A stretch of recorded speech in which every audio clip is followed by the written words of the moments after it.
first for Lloyd, for me, being here with the both of you, with not just the important professional relationship that we have, but, as you both said, the genuine friendship makes all the difference in the world. Penny, to your point that we're living in incredibly challenging times, that only underscores how vitally important it is for the United States to have this remarkable alliance, this remarkable friendship with Australia. We have no greater or more valuable ally. I think that's only been reconfirmed by the talks we've had over the last couple of days. Like my colleagues, I also have to start by saying that our hearts are full of concern for the 4 Australian servicemen whose helicopter crashed last night. And our hearts are full, too, because they were performing their duties alongside American servicemen and women to further strengthen our alliance, our partnership, and the work we're doing together around the world. They have been on our minds throughout today. They remain very much on our minds right now. I'd also like to say for me, as a point of almost personal privilege, returning here to Australia has real significance. My late stepfather, Samuel Pizarro, went to secondary school in Australia and received his undergraduate degree at the University of Melbourne. His time here profoundly shaped him. He was literally rescued by Australia after the Holocaust, having survived concentration camps. And so this country will always hold a very special place for me and for my family.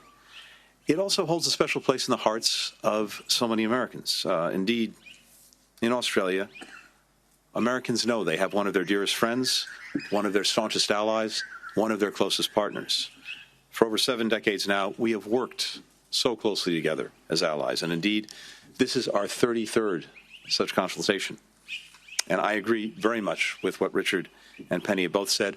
Our relationship has never been stronger or more important for us, and I would argue for the world.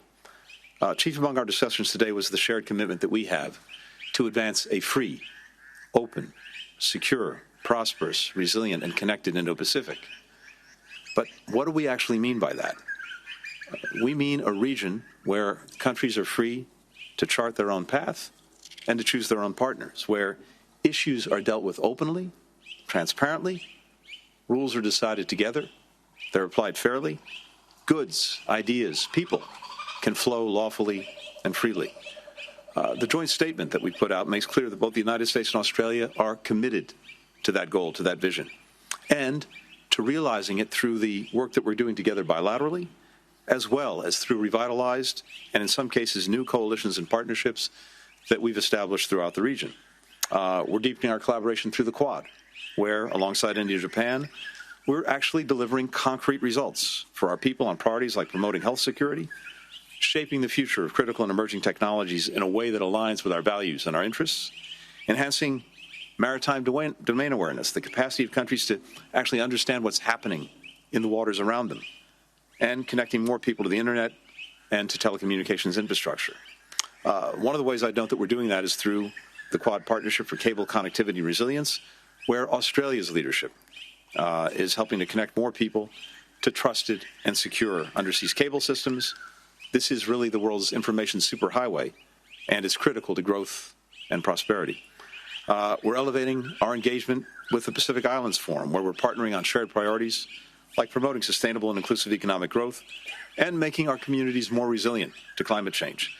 The United States is committed to broader and deeper cooperation with Pacific Island countries, which is why Secretary Austin, Second Gentleman Emhoff, Secretary Haaland, and I have each visited different Pacific Island countries just in the past week alone. On AUKUS, we are building on the momentum from President Biden, Prime Minister Albanese, and Prime Minister Sunak's meeting in San Diego in March. Earlier this month, the first group of Royal Australian Navy officers graduated from the United States Navy's Nuclear Power School, where they've been trained to safely operate conventionally armed nuclear-powered submarines. At the same time, our two countries are defending the international rules-based order which has underwritten peace and security for decades and which ensures that each country can make its own sovereign decisions free from any coercion. We're doing that in part by engaging China, but also, as necessary, opposing its efforts to disrupt freedom of navigation and overflight in the South and East China Seas, to upend the status quo that's preserved peace and stability across the Taiwan Straits, to pressure countries through economic coercion or threats to their citizens. We're also united in supporting Ukraine against Russia's brutal war of aggression. Australia's assistance continues to be critical to the fight for Ukraine's sovereignty, for its territorial integrity, for its future. Today, we discussed and condemned Russia's weaponization of food, including its recent decision to end participation in the Black Sea Grain Initiative and its continued bombardment of Ukrainians' export infrastructure. I just note that over 35 million tons of food products had been exported through the Black Sea Grain Initiative. That's the equivalent of 18 billion loaves of bread, with nearly two-thirds going to the developing world. The decision made by Russia to tear up this agreement is hurting millions who depend on Ukraine's grain and wheat, as well as those, even if not directly receiving that grain and wheat, who benefit from the fact that with that wheat and grain on markets, prices are kept in check, kept lower.